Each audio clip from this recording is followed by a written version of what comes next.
مشرقا باسماء عد زي ما انت عايز.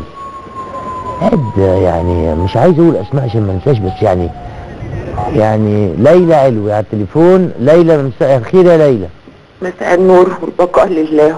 الله يعني يرحمها والعزاء لينا كلنا ولكل الفنانين والمبدعين في السينما وفي العالم كله.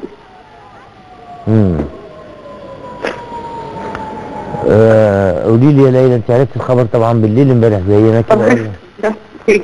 الحقيقه اتخضيت قوي وكنت والحمد لله ولا اله الا الله. يعني كلنا لازم نقول ربنا يديك طول العمر يا ليلى ويخليكي لينا. ربنا يديك. انا كمان سعيده جدا. انا للاسف ما رحتش الجنازه لان عندي فقرات في رقبتي تعبانه. سلامتك. لكن انا بتفرج وهي كان يعني الشكل ده اللي موجود ده يعني معناها انها حسناتها كتيره جدا. انا فخوره باللي انا شايفاه. هي حد مبدع، حد تاريخ طويل جدا، اثر في اجيال كتيره وفي عامه الناس كلها في مصر وفي الوطن العربي. موهبتها واحترامها وتقديرها وصل للعالم كله.